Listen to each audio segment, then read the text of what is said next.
श्रीमद् कुंज विहारिणे नमः। श्री स्वामी हरिदास विजय तेतराम।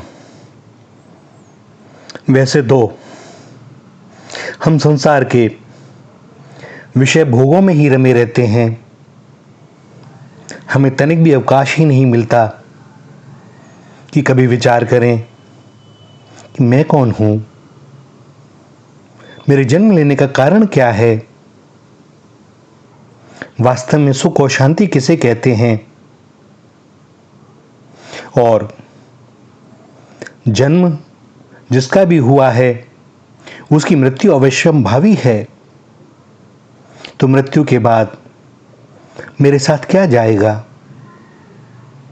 और भैया, कभी सत्संग मिलता है, कोई शास्त्र पढ़ता है, किसी संत महात्मा रसिक की बातें भीतर उतरती हैं और कभी कभी हम विचार करते हैं, तो सबसे पहले यह विचार उठता है कि मैं तो बड़ा पापी हूं, जीवन भर मैंने पाप किए हैं,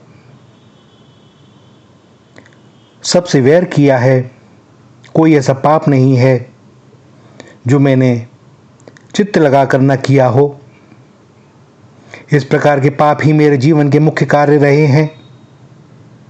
मैं ऊपर से बड़ा भक्त बना रहता था, धार्मिक बना रहता था, अच्छी अच्छी बातें बोलता था, लोगों को उपदेश देता था, किंतु अंदर ही अंदर पापों की बात सोचता और करता था।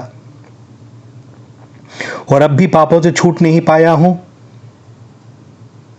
बस इतना अवश्य है कि मन ही मन में मुझे पश्चाताप होता है, ग्लानि होती है, लज्जा होती है, नरक के भय से कांपता हूं, किंतु पाप करना अभी भी पूरा छोड़ा नहीं है। हृदय से रोता भी हूं कि हे भगवान, मेरा कल्याण कैसे होगा, मुझ जैसे अधम को कौन अपनाएगा। क्या मेरे लिए कोई उपाय नहीं है? क्या मैं भगवान की कृपा और उनके प्रेम को प्राप्त नहीं कर सकता? वो मुझे कैसे अपनाएंगे? भैया, उपाय तो है। सत्य बात तो यह है कि ऐसा कौन सा प्राणी है जिसके लिए भगवान की कृपा का द्वार बंद है। और दूसरी बात, जिसने भी जन्म लिया है उसका कुछ ना कुछ प्रारब्ध भोग अवश्य शेष रह गया है। उसी के कारण यह जन्म हुआ है, उस सुधार के लिए जन्म हुआ है। किंतु होता क्या है, हम उस भूल को भूल जाते हैं और फिर नए कर्मों का ऐसा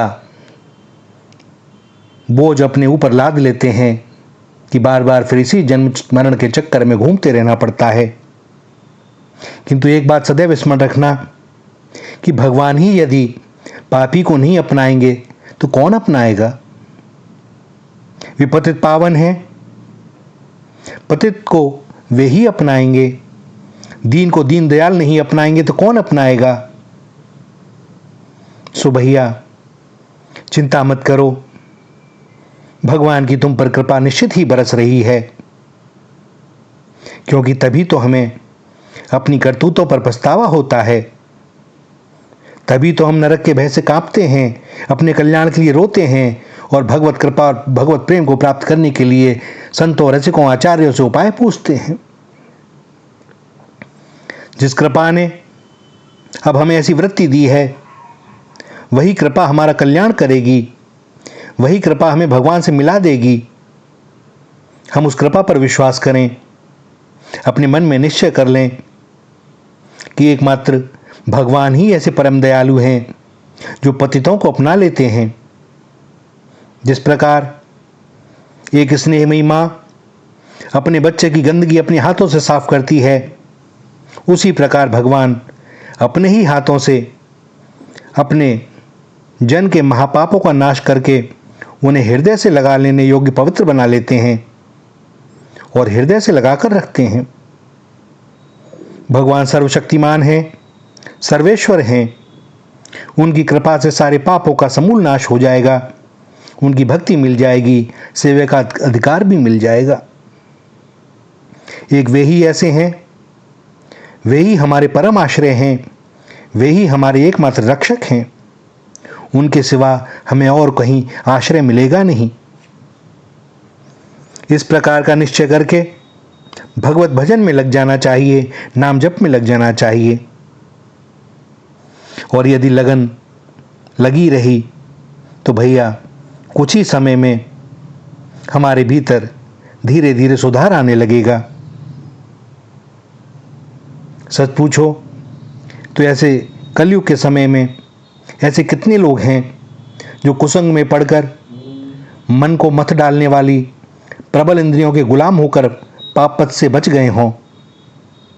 ऐसे कितने लोग हैं जिन्होंने अपने जीवन में बुरे काम न किए हों और जिनका जीवन आदि से अंत तक निष्पाप, सर्वथा शुद्ध और पावन रहा हो। जिनका जीवन ऐसा पवित्र है वे निश्चय ही परम पूज्य हैं। उनकी चरण रज कण को प्राप्त करने वाला भी पावन हो सकता है, परंतु ऐसे लोग बिरले ही हैं। अधिकांशतः तो हम लोग ऐसे हैं जो पाप के कीचड़ में फंसे हुए हैं।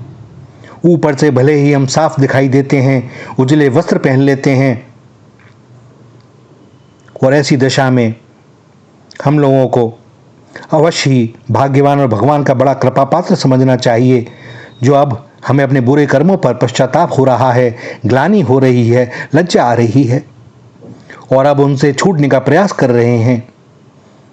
भगवान की कृपा और भगवत प्रेम की प्राप्ति के लिए व्याकुल हो उठे हैं। वे कृपालु भगवान यही तो चाहते हैं। उनकी कृपा सुधावृष्टि की प्राप्ति के लिए इतना ही पर्याप्त है। पापों का सच्चा प्रायश्चित हृदय के पश्चाताप में है और भगवान की उस कातर प्रार्थना में है जिसमें हम अपनी विवशता का सच्चा हाल बताकर भगवान से कृपादान करने के लिए क्रंदन करते हैं।